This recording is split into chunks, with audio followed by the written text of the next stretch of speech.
Арыбаңыздар урматтуу BBC угармандары жана көрүүчүлөрү, биз ушул күндөрү коомдо абдан кызуу талкууланып, талданып жаткан темалардын бирин кененирээк чечмелеп берели деп атайын эфир уюштуруп отурабыз. Бүгүн тагыраак айтканда Ысык көлдүн жээгине курулат деп жаткан асман шаары тууралуу кеп болмокчу. Ал бир топ суроолорду жарап жатат. Ошол суроонун баарына жооп алуу үчүн Жогорку Кеңештин депутаты Равшан Сабиров агабызды чакырып отурабыз. Саламатсыз. Саламатсыздар. Биринчиден чакыруубузду кабыл алып убакыт бөлүп келгениңизге ыраазычылык билдиребиз. Рахмат. Суроолорго киришерден мурун бир нерсени тактап алгым келип атат. Кезинде сиз азыркы мандатталуу депутат болуп келе электе асман шаарын курабыз деп чыккандардын бири элеңиз. Азыр ошол мамлекеттик дирекция түзүлдү. Сиздин ага тиешеңиз барбы, жокпу? Ал мамлекеттик дирекцияны кабинеттер министрлердин төрагасы Акылбек Жапаров бекитет жана ал өзүнүн распоряжениянын Буйругун чыгарат, буйругун чыгарат, дагы өзү бошотот. А сиздин ушул асман шаарынын курулушуна деги эле ушул чоң мега долбоор дейбизби? Долбоорго азыр тиешеңиз барбы, жокпу? Биринчиден мен президенттин кеңешчиси болуп иштеп турган убакта мен бул проектти координация кылганмын. Жана автор Руслан Ахматалиев деген жигит аркылуу келген бул идея. Ошол эле мезгилде ал убакта мына көптөгөн жана инвесторлор келишкен. Турциядан инвесторлор келген. Мына честно айта турган болсом, ошол убактагы Турциянын вице-президенти Фуат Октай өзү келген ошол жерде. Жеринен барып көргөнбүз ал жерди. Ал жердин жерди мындай тоону, көлдү, ошол жердеги жанагы абаны, ошол эле мезгилде бул жерде межведомственный комиссия түзүлгөн. Ошол эле мезгилде ал жерге жанагы Дубайдан принц ошолор да келип кетишкен. Биз аларды мен өзүм алып барып ошол жерде жеринен көргөзүп кеткенмин. Президенттин кеңешинен бошогондон кийин бул проекттагын мен мындайчасын айтканда токтоп калган, ачык айтканда токтоп калган. Эми бул жана проектти кайра жандандырып, ошол эле мезгилде биринчи госдирекциянын директору Абай Шерикбаевич Алымкулов эле аны бошотуп, азыр жаңы Тимур Файзиев дегенди шайлашыптыр. Бирок ошол эле мезгилде көчө күнү мага мына мамлекет башчысы тарабынан совещанияны мурдагыдай эле сен координация кылып кайрадан ошол совещанияны өткөргүнүң, бардык жанагы жумушчу топто деди.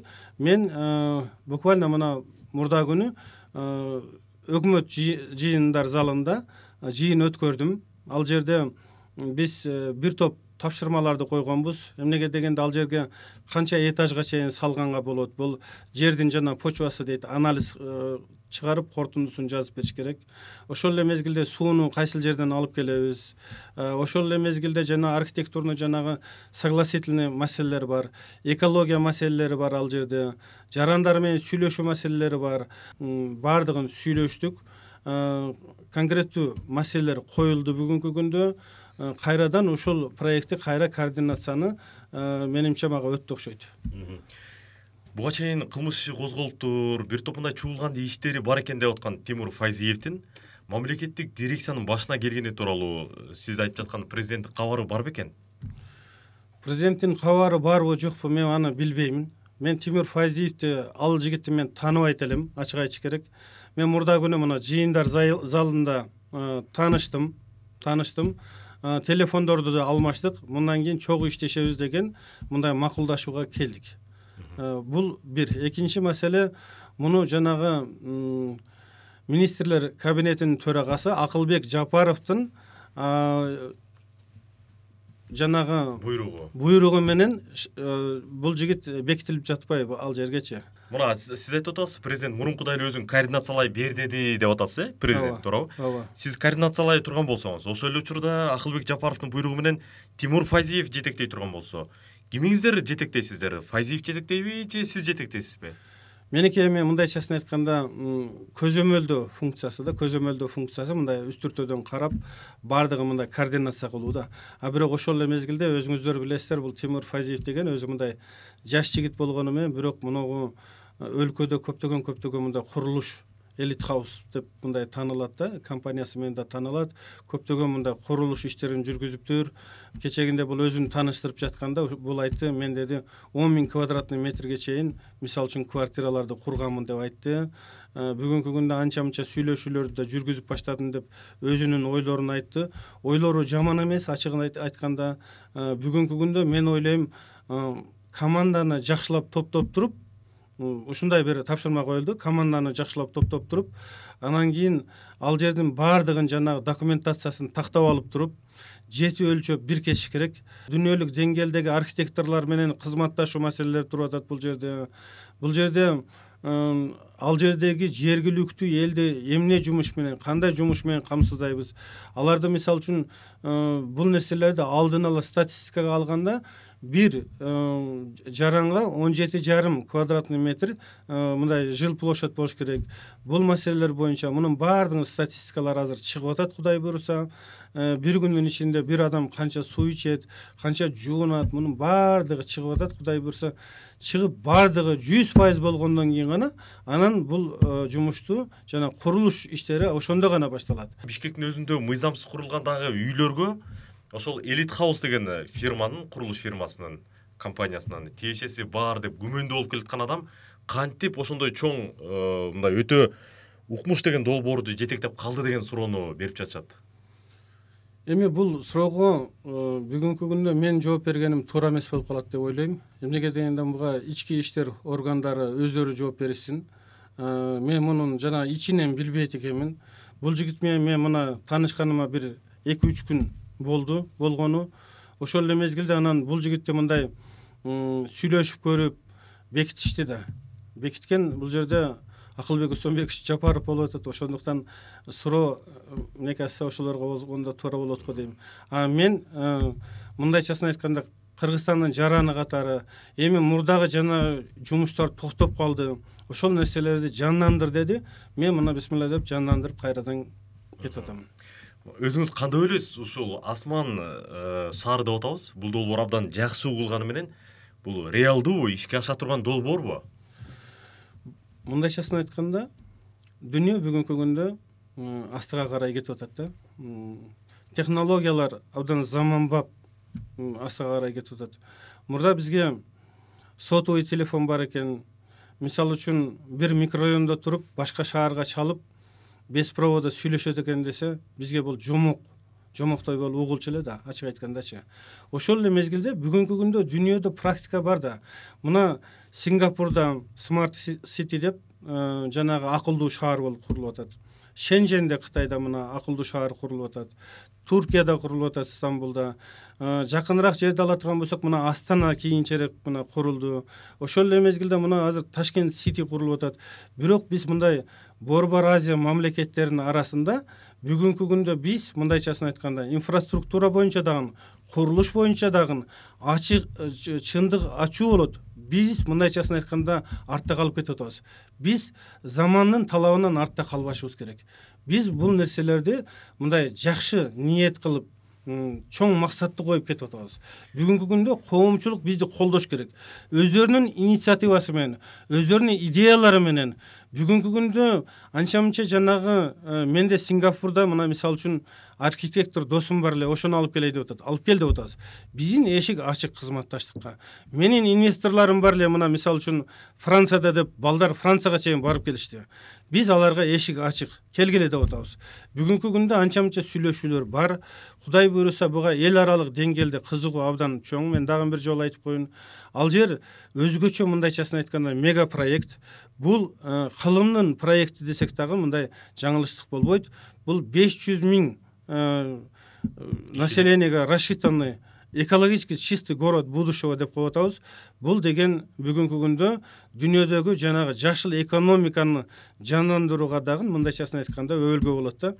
Бул деген деловой центр болот. Бул жерде жанагы банктар, финансовый корпорациялар, университеттер, академиялар, мына мисалы үчүн бүгүнкү күндө жанагы Дубайдан дагы анча-мынча мындай кызыгуулар пайда болуп атат. Биз деп атат мына Борбор Азияда ушул Гарвард сыяктуу эле жанагы окуу бир акылдуу балдардын баардыгын топтоп ошол жерде бир окуу жай ачалы деп атат. Бул жакшылык бул. Киберпарк деп атат. Мына Канададан бир инвесторлор кызыгып атат, киберпарк ачалы деп. Бул IT технологиялар. Бүгүнкү замандын талабы IT технологияларды бүгүнкү күндө парк высоких технологий мына. Ооба, тилектериңиз абдан жакшы албетте. Бирок ошол эле дагы эле Бишкектин чок ортосунда, Бишкектин борборунда суу, жарык же болбосо жол деген сыяктуу маселелер толук чечилбей жатат деген сындар айтылып атканда, бүтүндөй бир укмуштуудай шаарды куруу бул реалдуу деген суроону өзүңүз деле далай угуп атсаңыз керек да. Бул жерде биринчиден мындай айтайын да, эгерде бир чоң бизнесмен келип туруп, мага 50 гектар жер керек десе, Бишкектен 5 гектарда жер бере албайт эч ким. Эмнеге дегенде, Оштон деле, Жалал Абадтан деле, чоң шаарлардан 5 гектар, 10 гектар жерди табыш бул азап бул. Эмнеге дегенде, булардын бардыгы бөлүнүп кеткен. Ошо жөнөкөй эле бир мусор жаткан жерге барсаң деле ал бирөөнүкү болуп чыгат. Ал таанышы тиги болуп чыгат, тиги тууганы башка болуп чыгат. Ошондуктан Бишкектен мисалы үчүн бүгүнкү күндө чоң бизнесмен келип туруп, мен микрорайон курайын, мага 20 гектар жер табып бергиле десе, эч ким табып бере албайт. Бул гарантия. Ал жер мисалы үчүн багарный жер. Бул кылымдардан бери жөнөкөй эле жаткан жер, мисалы үчүн. Ал жерде эч ким ойлогон да эмес, ачык айтканда, мен деле ойлогон эмесмин. Ошол Руслан Ахматалиев келип, жана проектилерин көтөрүп келип, мен ушун канча жылдан бери жүрөм, бир да чиновник мени колдогон жок. Ушул нерсени мамлекет башчыга жеткизиңизчи деп суранган мени. Сурангандан кийин мен президентти 3 күн, 4 күн ушул айтып жүрүп, ушул бир чоң проектти жасасак жакшы болот эле.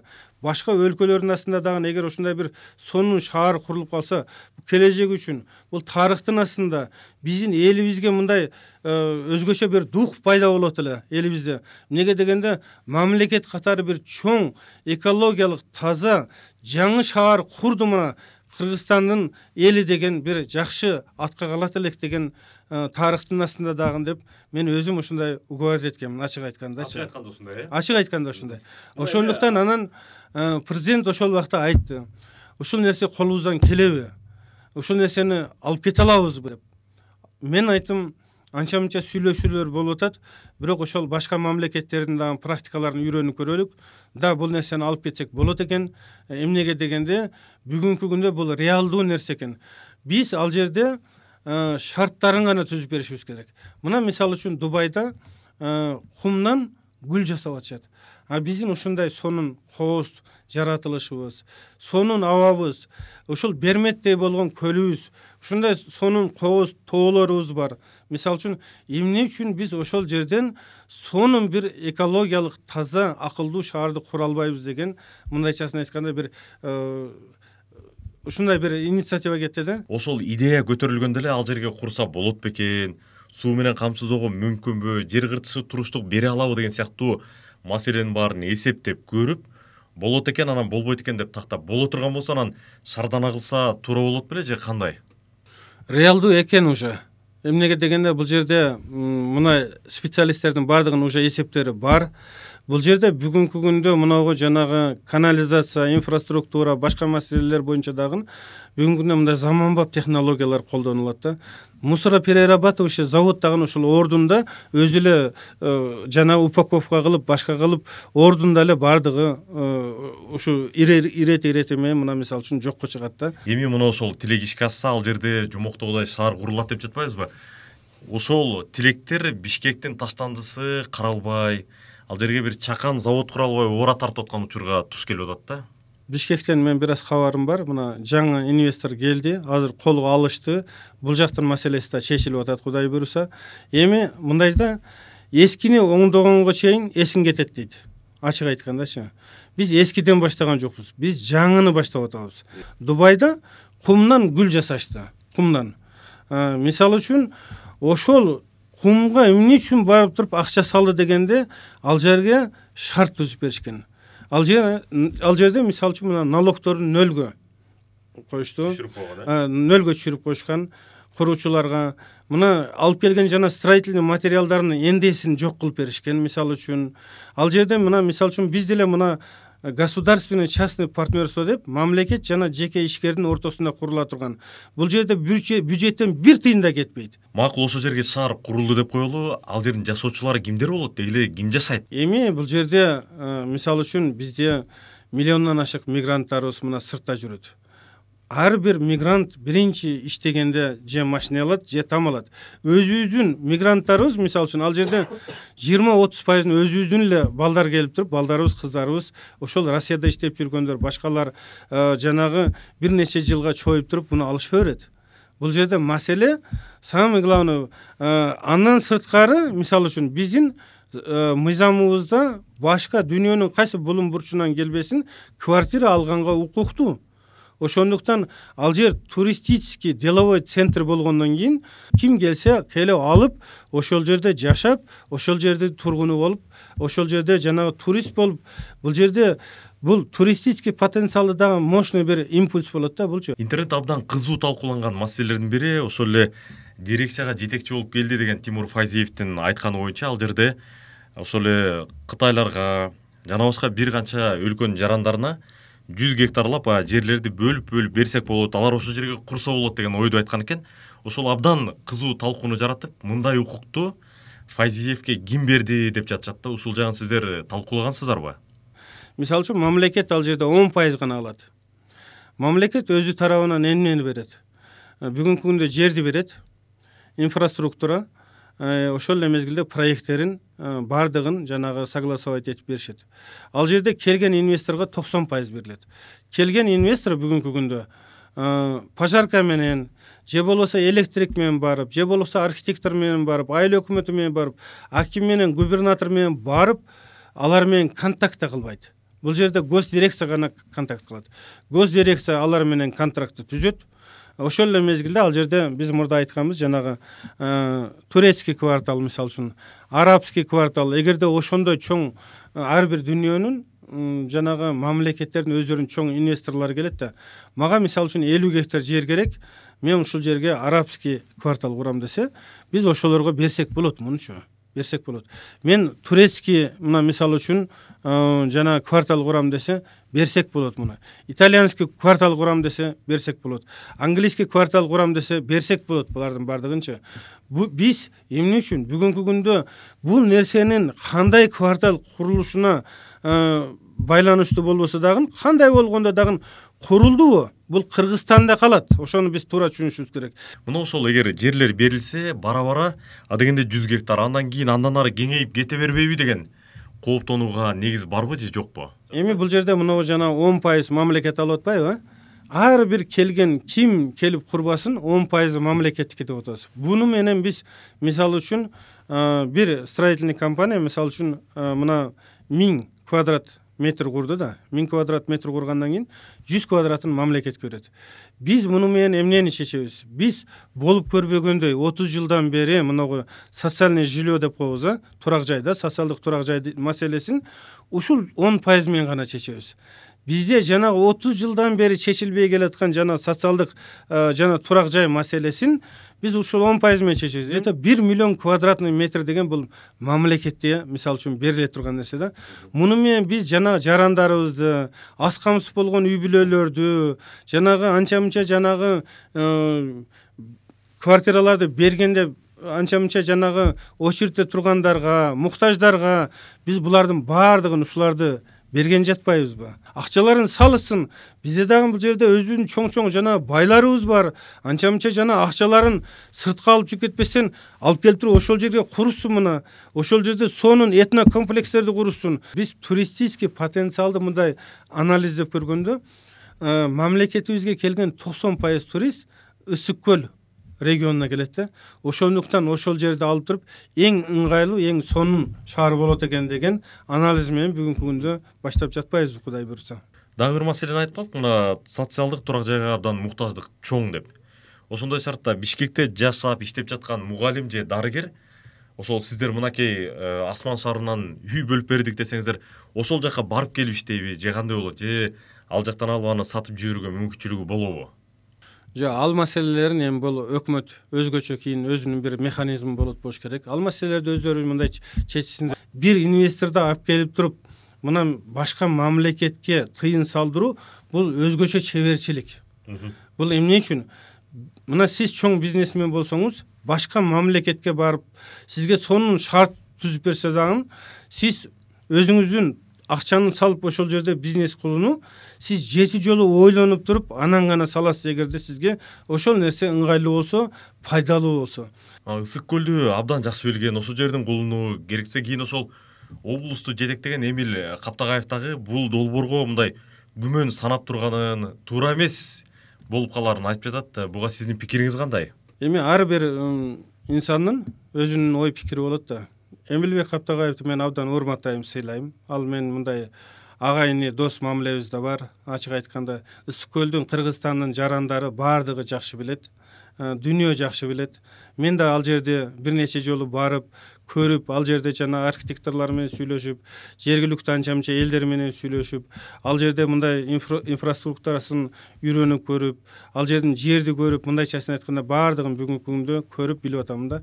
Албетте бир үй куруп атканда анын мисалы үчүн проектин түзүлөт, анын жана согласительный жумуштары болот, ошол эле мезгилде экологический экспертиза болот. Ал жерде, конечно, бир үй курулуп атканда экологический экспертиза болгондон кийин, бул жерде жалпы шаар курулуп аткандан кийин, тем более экологически чистый город будущего деп аткандан кийин экологиялык жанагы талаптар дүйнөлүк стандартка туура келе турган болот да.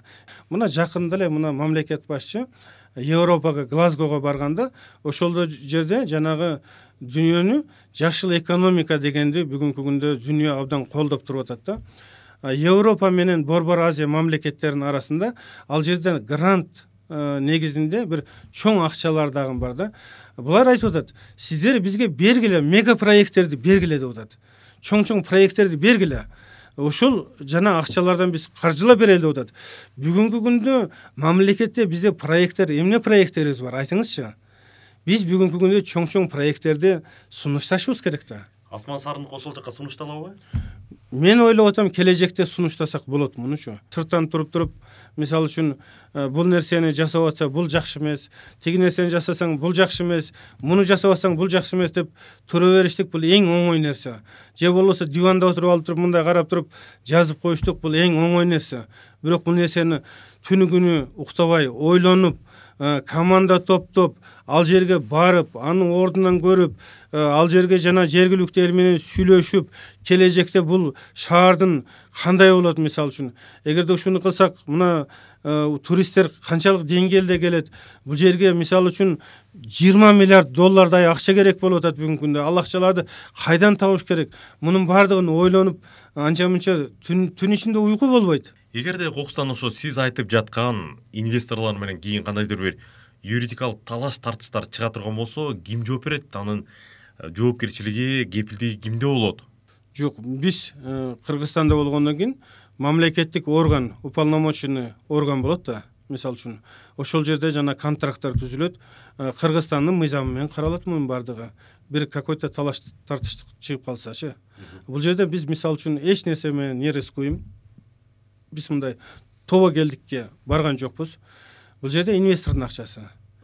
Биз болгону проектти жасайбыз, бүт шарттарды түзүп беребиз. Дубайды айтып атканым себеби, эми бул жерде баардык элдин баардыгы Дубайды абдан жакшы билет, ошондуктан айтып атам да. Мисалы үчүн ал жерде ошол шартты түзүп беришти. Бизнесмен качан алып келип туруп акчасын салат, ага дагы мамлекетке дагы пайдалуу болгондо гана салат да.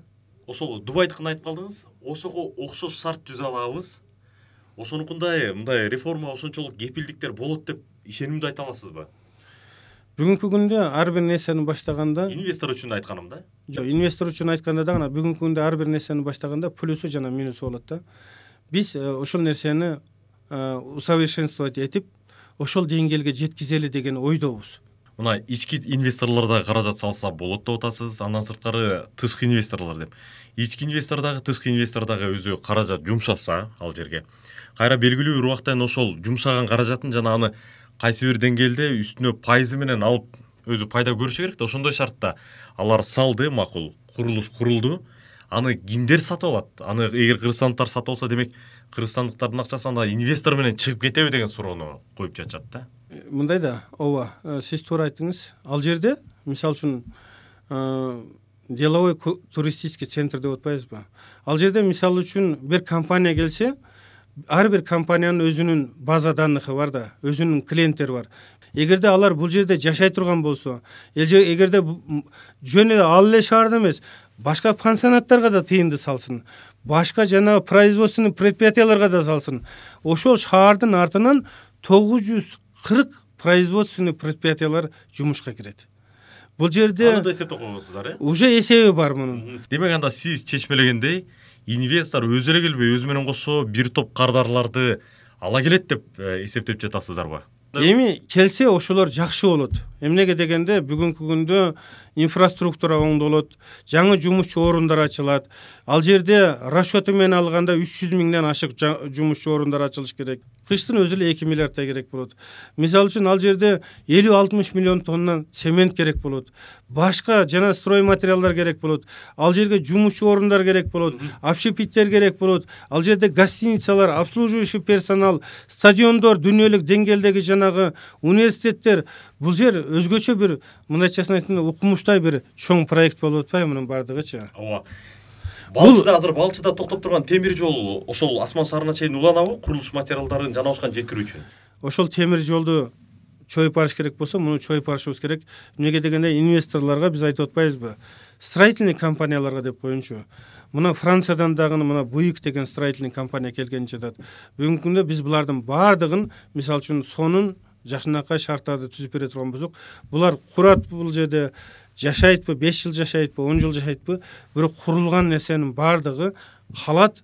Келечекте биздин муундарыбыз, келечекте биздин жаштарыбыз, биздин балдарыбыз, неберелерибиз ошол шаарга бардыгы отурукташат деген ниет максаттарды айтып кетмекчимин. Мына мен дагы пессимисттердин катарына кошуп атат окшойсуз. Мен оптимисттик маанайда эле турайын. Соңку суроо болсун. Сиз ошол жерге шаар курулуп калса, өзүңүз дагы ошол жерде жашайсызбы, ошол жердин жашоочусу болосузбу дегеним? Мен өзгөчө ошол шаардын тургуну болгум келип турат. Эмнеге дегенде, ал жерде мына мисалы үчүн биринчиден аба таза. Ар бир инсан 50 жашынан кийин аптекадан дары издеп калат экен да. Бүгүнкү күндө мына ыш маселеси, смог деп коебуз. Абдан коомчулукта чоң талкуу жаратып келет. Ал жер экологиялык таза, акылдуу шаар болуп атат. Ким андай шаарда жашагысы келбейт? Мен өзүм да ошол жерден бир квартира алып, ошол жерде тургум келет келечекте. Мен таза аба менен дем алгым келет. Экологиялык таза шаарды азыркыдай ыш кылып жибербейбизби? Кокусунан. Жок, ал жерде ТЭЦ деген болбойт да. Ал жерде жанагы горячий источник деп ысык суу чыгып, ошол ысык сууну системага таратып атпайбызбы? Убакыт бөлүп келгениңизге чоң рахмат сизге. Сизге абдан чоң рахмат. Биринчиден мекендештерибизге чоң рахмат, ыраазычылык айткым келет. Бүгүнкү күндө жүздөгөн, миңдеген мына жаштарда, мына урбанисттер деп коебуз, колдоп атышат.